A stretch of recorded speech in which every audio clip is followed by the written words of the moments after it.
Nous passons maintenant au Togo. Depuis l'effritement de la coalition des 14, Mme Brigitte Adjamabo-Johnson, secrétaire générale de la CDPA, ne manque aucune occasion pour inviter ses collègues de l'opposition à rejoindre les rangs. Dans une interview accordée aux confrères de La Manchette, la coordinatrice de la coalition relance son appel à l'unicité d'action de l'opposition togolaise pour un aboutissement pacifique de la lutte.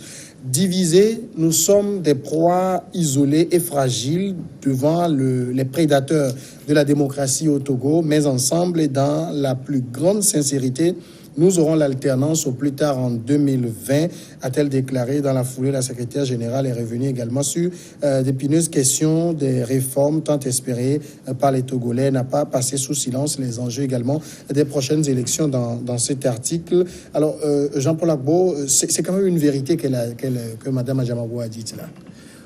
Oui, on dit trivialement l'union fait la force. Et lorsque on est ensemble, on peut réussir de grandes choses.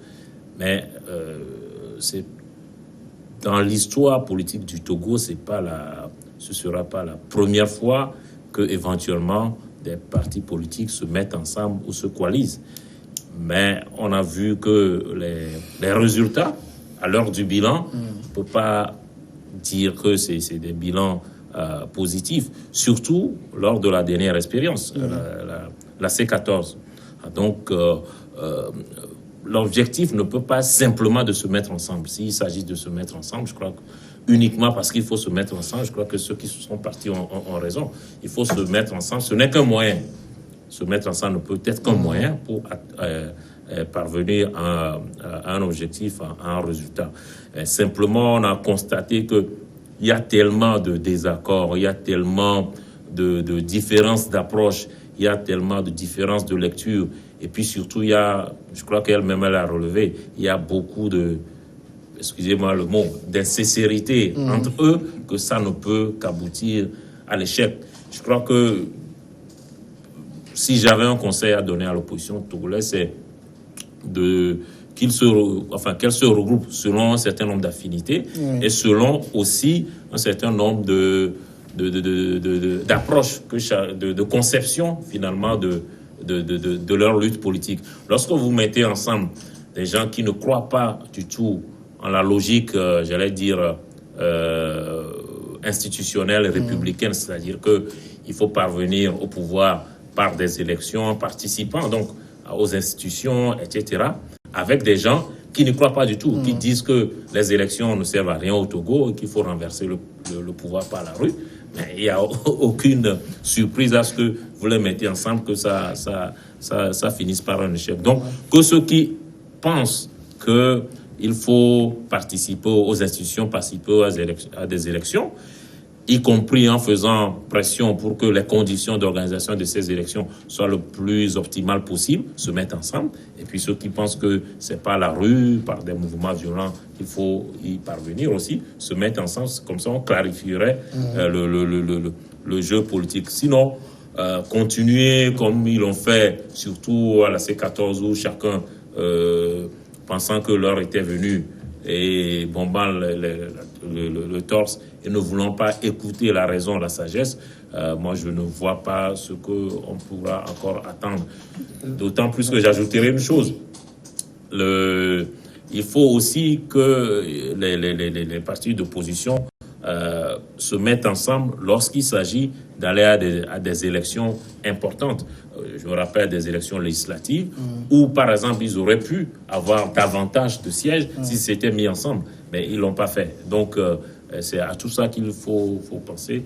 Et en faisant le bilan des expériences passées et en se projetant dans l'avenir.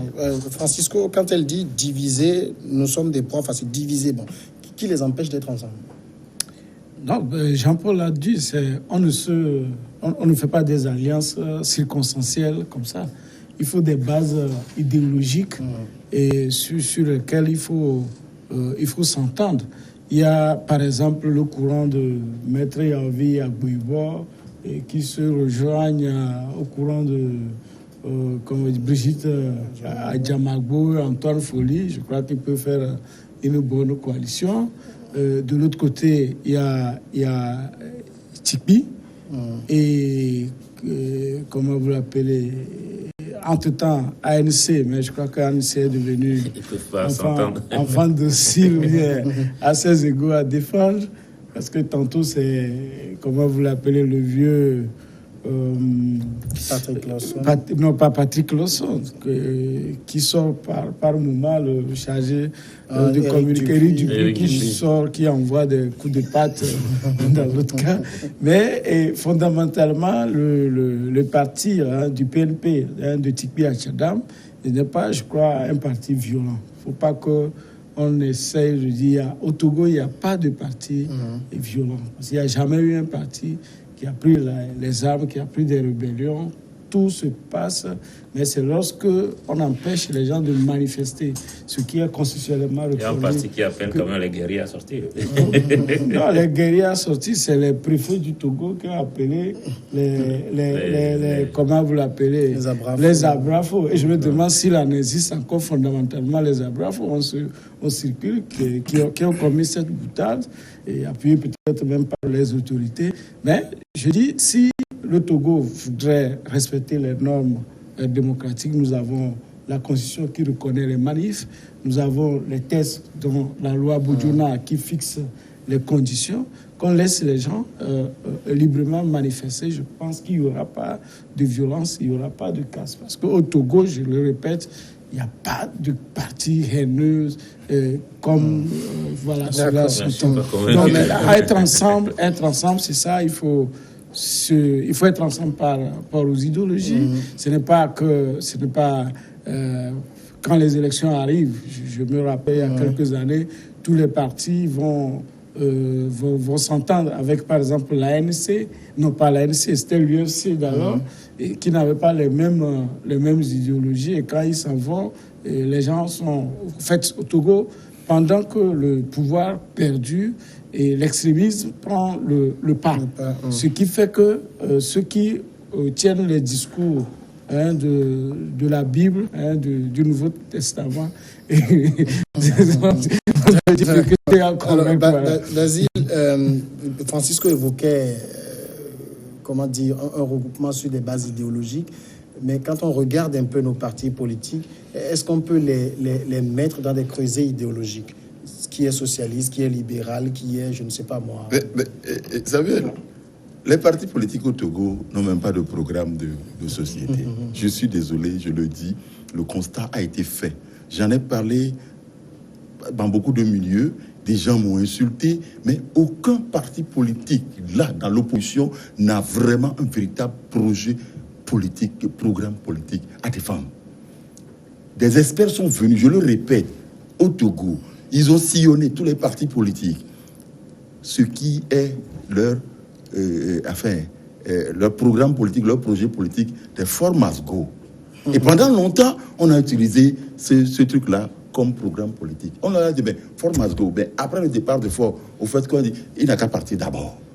Alors, dans ce cadre, il me dit que les gens vont se regrouper par, je ne sais pas, quelle affinité, je ne sais pas.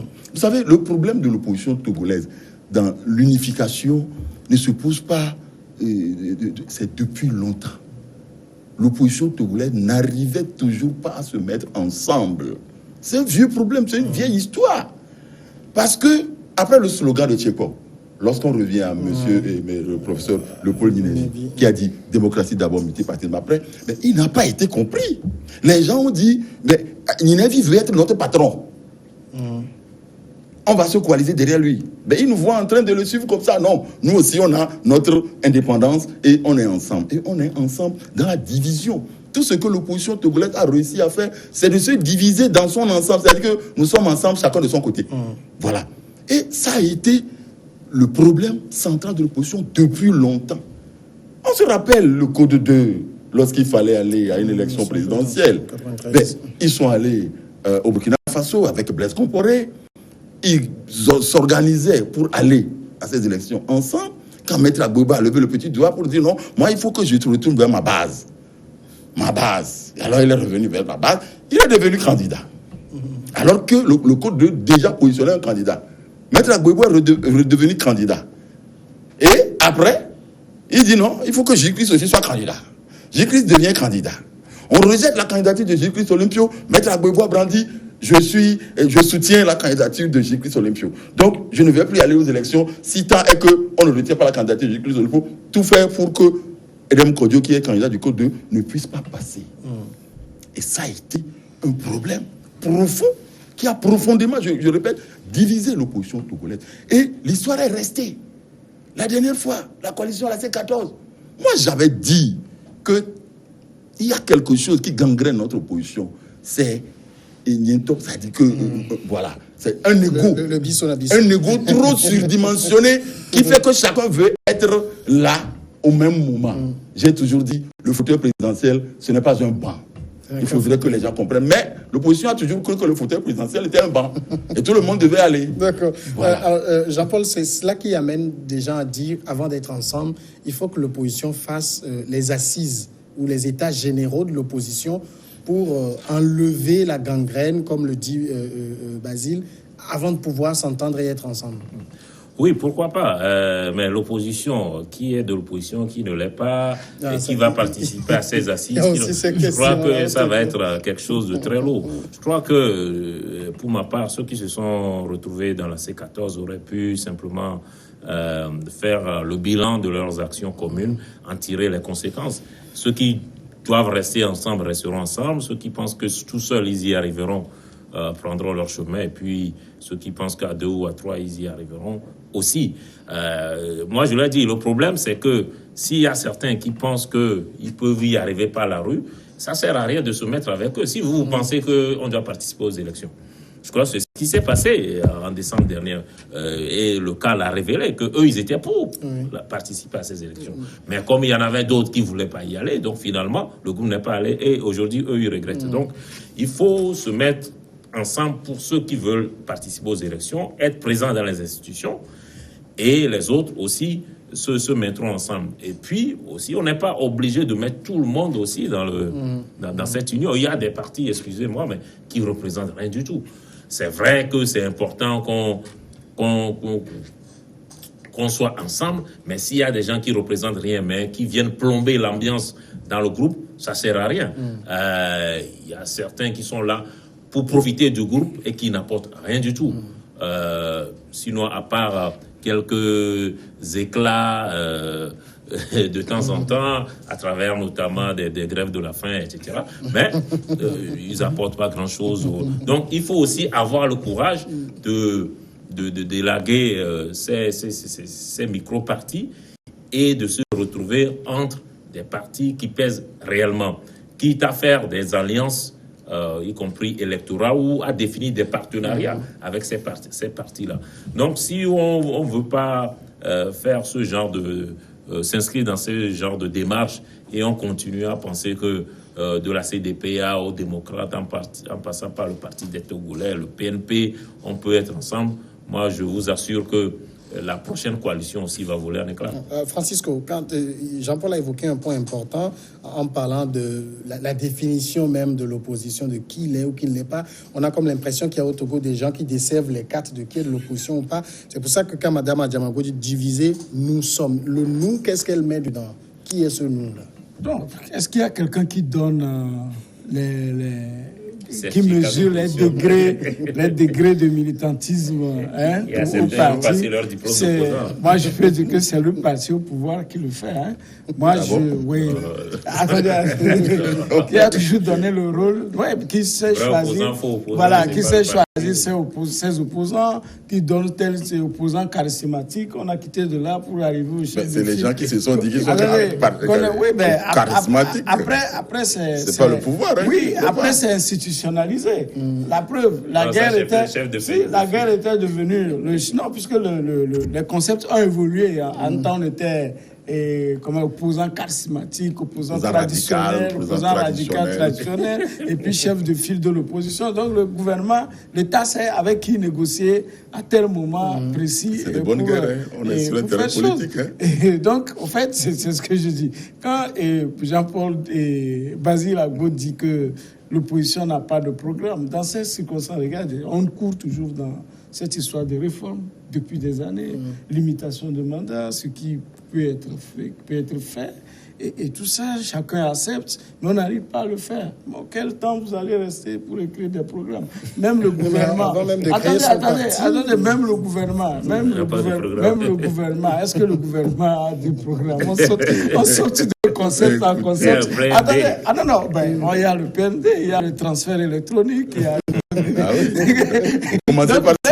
Quand vous voyez tout ça, et puis vous n'arrivez même pas à faire, disons, une évaluation des projets antérieurs pour voir où en est ça et bondir et autres, on se rend compte que même le gouvernement même n'a pas de programme. Et il a fallu que le 19 août 2017, que quelqu'un sorte pour remettre, c'est-à-dire pour que le pouvoir même sache qu'il y a des choses qui lui manquent beaucoup et qui se lèvent pour le faire. Donc, et même qui nous dirigent, non pas, donc la population ne peut être qu'à l'image de la direction. Même question, Basile. Nous sommes des proies, nous, c'est qui, cette opposition-là. Non, mais c'est Madame Adjamagbo qui parle.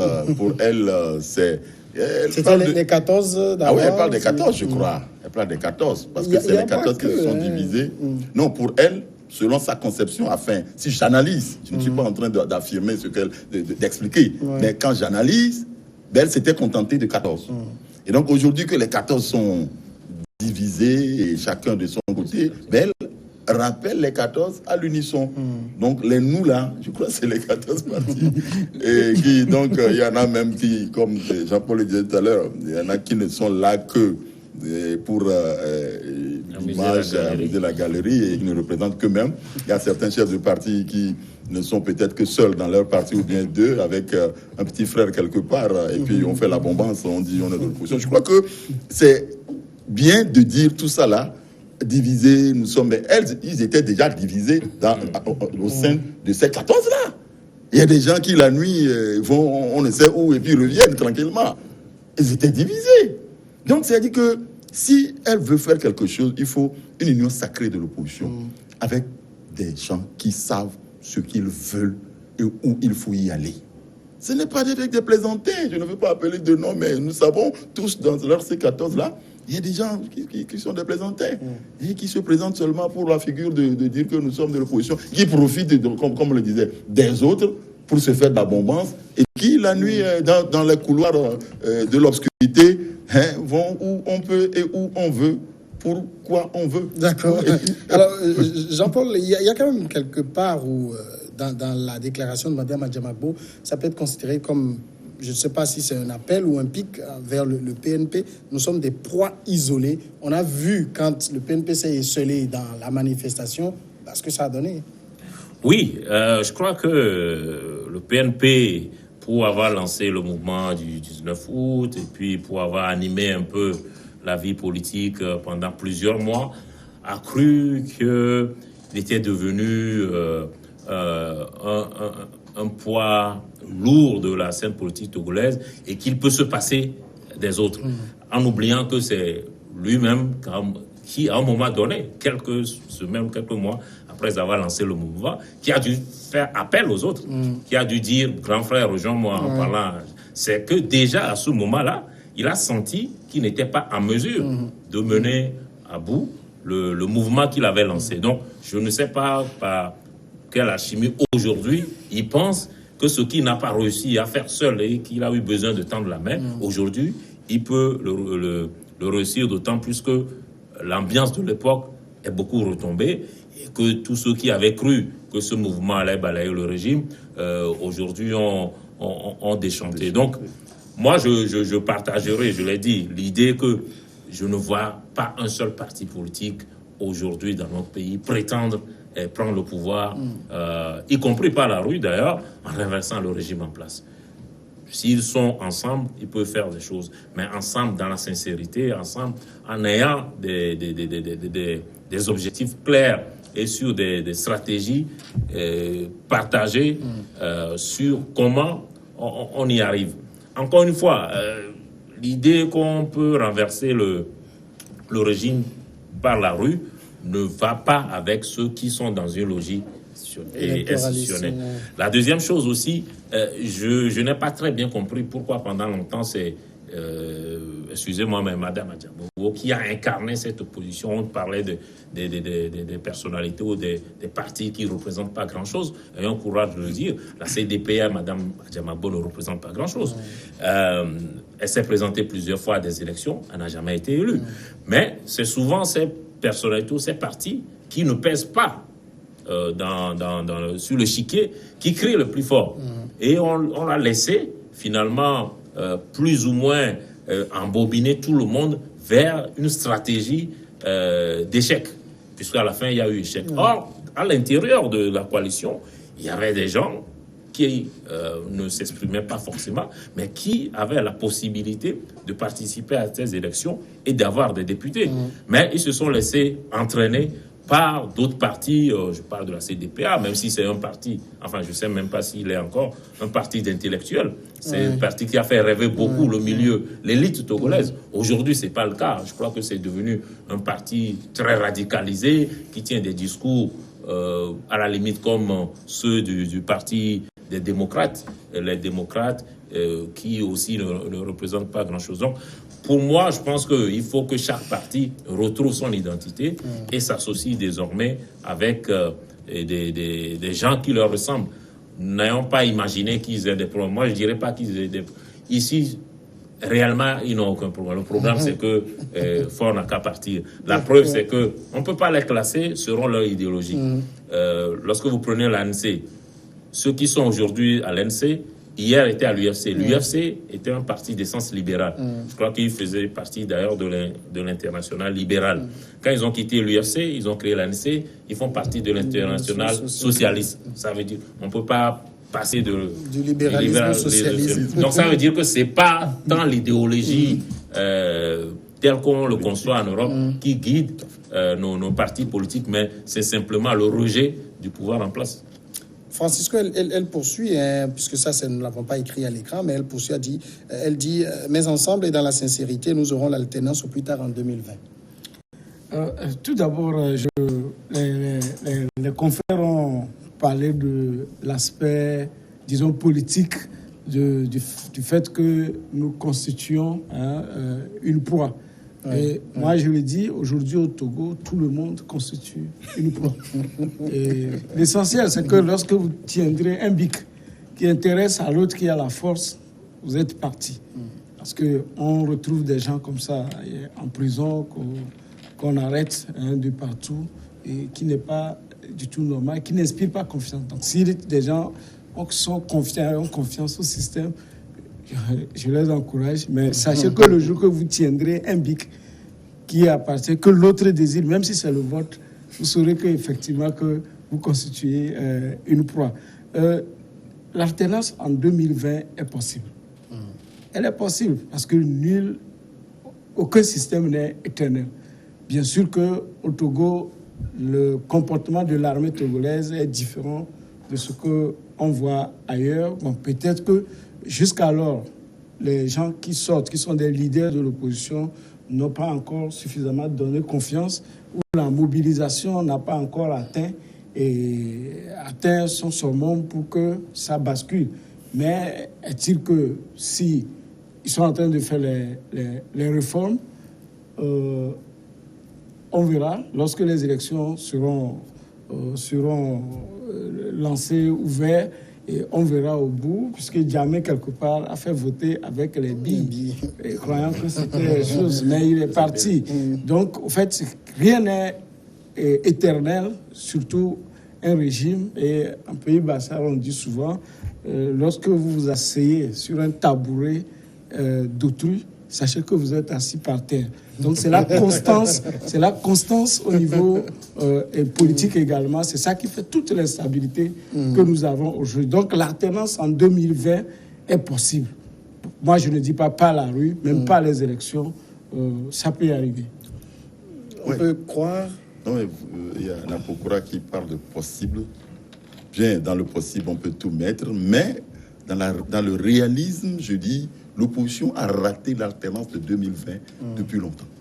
C'est-à-dire, les années où l'opposition était dans l'Assemblée et qu'on a proposé des projets de loi qui devraient permettre la limitation de mandat et que les gens sont sortis dans la salle en refusant de donner quitus à ces projets.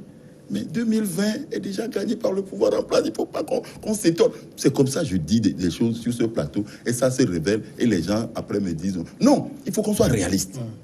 Nous sommes à quelques mois de 2020. Dans le réalisme, l'opposition a fait quoi pour que 2020, il y ait une alternance? Rien. Elle s'est contentée de marcher. Elle s'est contentée de quitter l'Assemblée au moment où il fallait voter des lois qui permettent donc de limiter le mandat. Aujourd'hui, le mandat n'est aucunement limité. Nous sommes toujours là dans le vent. Et puis bon, 2020, c'est dans quelques mois. Ouais, c'est demain. C'est demain. Okay. Non, c'est donc, que vous développez... moi, je dis non. C'est possible. Le possible que vous avez dit, je suis d'accord. Mais dans le réalisme, je dis, l'opposition a perdu l'alternance 2020 depuis longtemps. Oui, il faut qu'on dise la vérité aux gens. Ce qu'il dit, c'est qu'il dit toujours que c'est la contrainte. C'est ça qui est patent, que c'est seule la contrainte qui peut faire quitter le chef de l'État actuel du pouvoir. Est-ce que vous voyez? Les élections constituent également une contrainte. On dira... Oui, sauf ce que dit Basile est important. Bon, personne ne lit dans le mug de café pour savoir ce qui va se passer en 2020. Mais lorsqu'on fait une analyse objective, on peut dire que l'opposition part avec beaucoup de retard et beaucoup d'obstacles. Parce que l'opposition va participer à ces élections de 2020 en n'ayant personne... quasiment personne à la série. Ils avaient eu 8 représentants, ils ont refusé. Il n'y aura pas de recensement. Donc ça va être une révision, etc. Donc ils partent avec des handicaps qu'ils auraient pu éviter si c'était inscrit dans une logique institutionnelle. D'où ce que Basile dit est important. La dernière chose aussi, c'est dans le communiqué ou dans l'interview de Brigitte Jamagbo. Ça me surprend toujours lorsque j'entends que il y aura alternance au plus tard en 2020.